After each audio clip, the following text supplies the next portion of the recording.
kiss for you.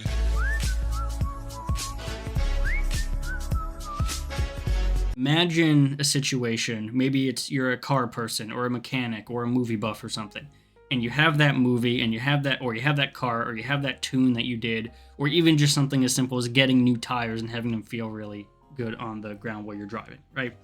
Anything like that is that just sense of admiration for the medium that you're in, right? You get a car, you tune it up, you're going that, you manual. I had a friend that got a WRX, a manual WRX, and was ripping that around for in a track or whatever, and that was really exciting to him. You get that moment that's just you're really happy to be in the place that you are.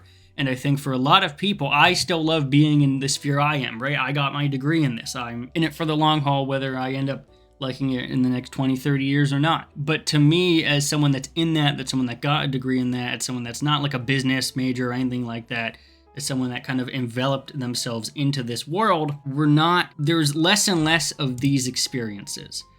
There's less and less times where I'm like, oh, this is great. Oh, I can't wait for this thing.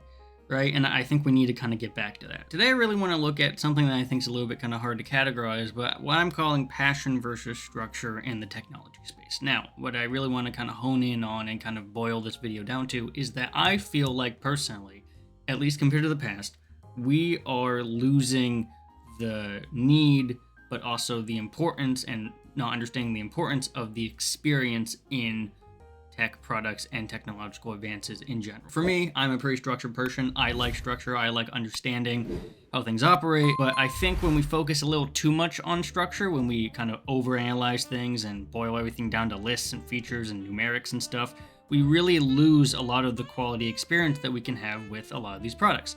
I think a really good example of that to start off with is the experience of buying a new laptop today. Back in, 2008, 2010, when these laptops were, first being able to be actually used and consumer available, you started getting a lot of people that, like these laptops and were doing it for work and all that, and kind of elevated their experience of their day-to-day tasks, because instead of having to use a bulky work computer, you could use a laptop that you could, a lot of the time, take with you home, take with you on a train, and kind of just the experience of working really transformed from that. And you can see that with a lot of retrospectives when we have looking back at, various laptops. And in this case, this is the 2008 MacBook Pro here, and we can see a lot of things change. First off, the amount of ports that the device has, the thickness of the overall device, the utilitarianism of the device, as well as kind of their verdicts on a lot of the things that they liked about the device, thinking that it ages well, a lot of the design criteria, a lot of the performance and feature set here that we expect. But it's really in that zeitgeist of 2008 where you get this transformation from the previous iteration of work that might have been more manual in nature to now with laptops being able to be used and smartphones becoming a thing. A little bit of a different, more streamlined, quicker, faster pace, if you will, way of working. That's a pretty big experiential shift. If we compare it to something nowadays, right, and you're just gonna let's take a apples to apples comparison. Let's look at the 2024 MacBook Pro. 2024 MacBook Pro, when they redesigned it in like 2020 or something, was a pretty big deal, but ultimately this device here, whether it's sleeker and all that, is very functionally speaking similar to a device that you might have had 3, 4, 5, 6, 7, 8 years ago. The delta between the experience you can get now is mostly down to, okay, is the performance bad? Is the battery life bad? And that goes for phones as well, right? Most of the time you're buying a new laptop because you're worried, oh, my performance isn't working, things are loading slow, or the battery life just isn't good enough. You're not really looking for an experiential difference. You're just looking for a thing that's a little quicker, right? And we've been doing a little quicker, a little better, a little longer for the past, I would say, 10 years now. Regardless of what you can say architectural-wise, I'm not going to get into that. You can check my video, my out-of-context video on the Apple MacBook and the M1 series if you want more info on that. But really, if you look at this device, it's pretty similar to the past 10 years. Now, it's going to look different, and it's going to have better specs, obviously, but functionally speaking, what you're doing between the 2024 MacBook and the 2014 MacBook are pretty similar. Yes, it looks different, yes, it's thicker, but functionally speaking, you have the same applications, you're running the same things, you're probably in a browser, you might be doing some email work, right? But overall, this device and the 2024 model are going to be pretty similar in terms of the experience. That is quite a bit of a change from very revolutionary in its design and its context and changing how the world kind of operates work-wise to just kind of another yearly release for the 2024 model. which I think, not a lot of people kind of realize, or maybe if you're younger or whatever, you're not as aware of the drastic change that happened when these things kind of started to take over. So that's the first thing, right? This experience of work. For gaming, a lot of the time, and I'm going to bring this up as a reference to one thing I did. I didn't want my video that I did on my PC, the Lenovo Legion T7. I didn't want that for gaming to feel reductive in any capacity. What I meant by that is I don't want you to just have a number and have a graph and pop that up and have that experience. Because I think that detracts a lot from what you can actually feel while playing a game. I highlighted Avatar Frontiers of Pandora mainly because that was the game that I was super impressed with, graphically and visually and context-wise. And so showing this game off, and it's obviously not going to look good in this compressed YouTube video here, but showing this game off the best that I can really exemplified that experience that you can have when you get a new device. For desktops, it's almost exclusively better processing, right? It's the ability to do things quicker and do things better. And for gaming, it's the higher graphics card. So how are you going to show that? I think you should show an experience that you couldn't have before, that you now can, that you're now afforded because you have this device. And so that's kind of what you see here in Avatar Frontiers of Pandora. Now, this footage is obviously not as good as it could possibly look because I'm not recording, so it's going to take some energy for that. It's also only in 60 being captured here. I tried to capture it with the least amount of compression possible, but there's still some. But so you get a game like Avatar where you can really experience this kind of thing. It's a good thing you're losing sight, but you lose sight of the fact that, this is a PC and the numbers and stuff. And when you really get into it, losing track of things is a really good result. If I'm not thinking about the performance of this game and what it's doing and just in awe of it, that's a good thing. And I think that's the experience that we're losing out on when we transition and when we go from, pretty good to even better, right? You lose that kind of experience for the product, which is why I showed in this case Avatar being an example of this experience. I'm not using trailer footage, I'm not using benchmark footage, because that's not the experience. The experience of this game is what I'm doing now, right? And that's what you can hopefully feel through this, and hopefully if you also play it, you and me specifically, maybe it's just me, when a new phone gets announced by Apple or something. I'm not thinking about all the interesting experiences or the new things I can do. I'm thinking, is that redesign of the 13 different from the 12 enough that the person that would have a 12 upgrading to a 13 would need a new case, right? Have they updated to USB-C yet? What's the screen quality? If it's brighter, is someone in my family thinking about getting a new phone? And if it would they be benefiting from a brighter screen or not? Does the ceramic shield actually do anything? So if someone mentions that in a buzzword, they're not, thinking, oh, ceramic shield, that's what I need, obviously, right?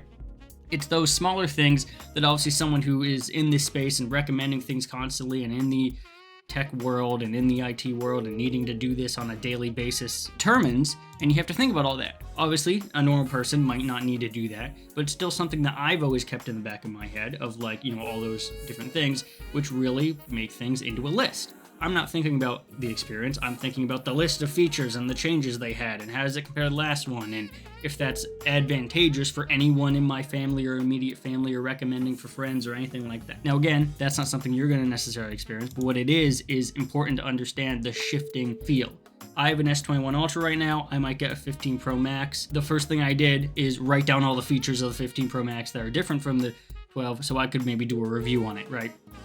That's obviously not something everyone's going to need to be concerned about, but it's just that way that it takes away from what you're expecting into something very numerical. And I think we need to kind of get away from that numerical sort of stranglehold.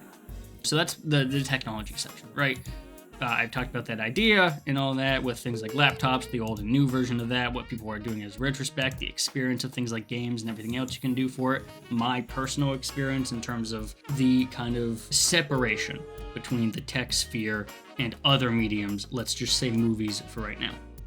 And I think a good part of this is, as I say here in my notes, as time goes on, the experience of the product means less and less to us, which is why products that make you feel special are so rare. It's a breakthrough. The most common breakthrough for a lot of people is a new way to hear or see something. Avatar 2 in Dolby Cinema for many, including my family, was a breakthrough moment because the 3D in that film was incredible. So visceral and forward that it really does make the movie. The reason the new way is important is because most of us have already experienced good and worthwhile movies, so another one isn't a big moment.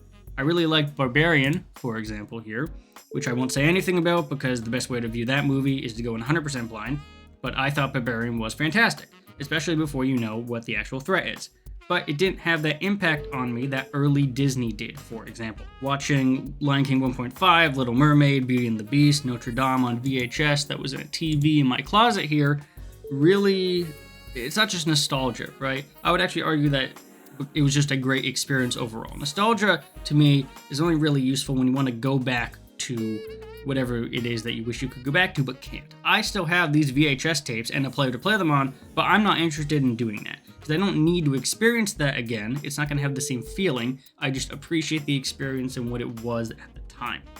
That's not doing nostalgia, but mostly exposure, right? I think that's another thing that, I kind of talked about that a little bit with the phone situation, but the exposure is really that, like, we've all been overexposed to Disney movies at this point, and live action remakes and sequels and everything like that. So seeing a Disney movie is not this world event or celebration of the industry that it once was. You can obviously see that with laptops and them getting more common and more popular and more homogenized, and phones and all that.